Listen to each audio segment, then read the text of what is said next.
in Jeremiah chapter 43 in the King James Version. And it came to pass that when Jeremiah had made an end of speaking unto all the people all the words of the Lord their God, for which the Lord their God had sent him to them, even all these words, then spake Azariah the son of Hoshea, and Johanan the son of Kari, and all the proud men, saying unto Jeremiah, Thou speakest falsely. The Lord our God hath not sent thee to say, Go not into Egypt to sojourn there.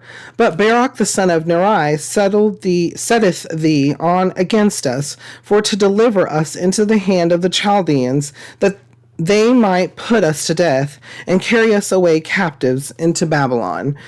So Johanan the son of Kari and all the captains of the forces and all the people obeyed not the voice of the Lord to dwell in the land of Judah. But Johanan the son of Kari and all the captains of the forces took all the remnant of Judah that were returned from all nations whither they had been driven to dwell in the land of Judah, even men and women and children, and the king's daughters, and every person that Nebuzaradan, the captain of the guard, had left, with Gedaliah the son of Ahikam, the son of Shaphan, and Jeremiah the prophet, and Baruch the son of Neri. So they came into the land of Egypt, for they obeyed not the voice of the Lord. Thus came they even to Taphanes.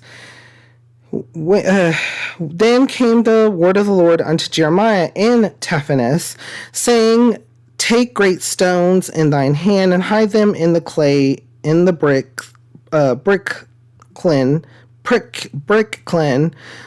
which is at the entry of Pharaoh's house in Taphanes, in the sight of the men of Judah, and say unto them, Thus saith the Lord of hosts, the God of Israel, Behold, I will send and take Nebuchadnezzar, the king of Babylon, my servant, and will set his throne upon these stones that I have hid, and he shall spread his royal pavilion over them. And when he cometh, he shall smite the land of Egypt, and deliver such as are for death to death, and such as are for captivity to captivity, and such as are for the sword to the sword. And I will kindle a fire in the houses of the gods of Egypt, and he shall burn them, and carry them away captives, and he shall array himself with the land of Egypt, as a shepherd putteth on his garment, and he shall go forth from thence in peace. He shall break also the images of Beth Shemesh that is in the land of Egypt, and the houses of the gods of the Egyptians shall he burn with fire. Okay, so there was a lot here, sermon upon sermon.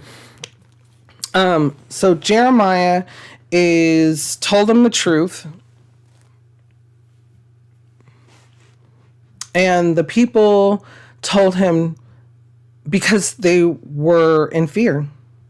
They were in fear for their life. They were in fear for everything, their surroundings. And instead of, again, focusing their fear and giving it to the Lord, they decided to react on their fear. Bringing past to present immediately. Let's read this. Reacting on fear.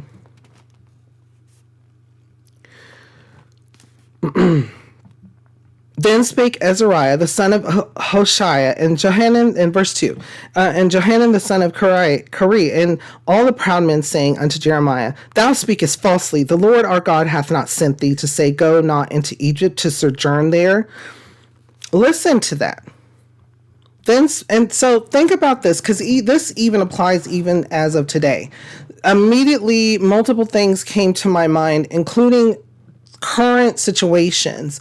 When people are at their, when seem to be at their most intimidating, it's because it's out of fear. When they are at their most bulked up, when they're at their most bullying and bossing around, it's out of fear. It's out of fear. That is the thing. It is always, always, always out of fear. Because if you were to catch the lie and say that you are not strong, you're not powerful, you're not knowledgeable, you are not going in the correct path, that fear turns into anger. And that's how you know the fear turns into the anger, and that creates the bullying, and that then turns the fear and the anger back into fear. They go one hand in hand.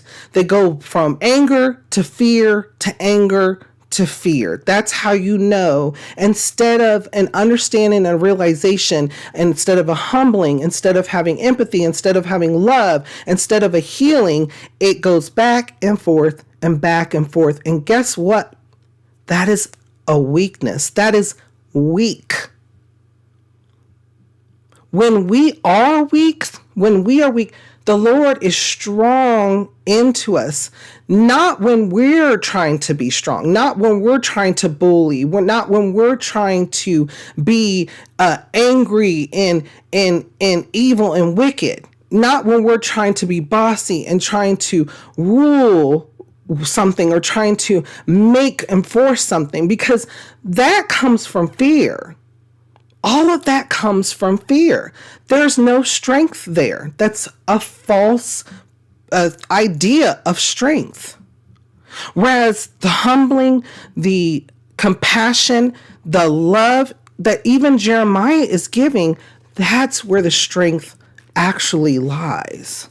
That strength is above all. That strength conquers this fear.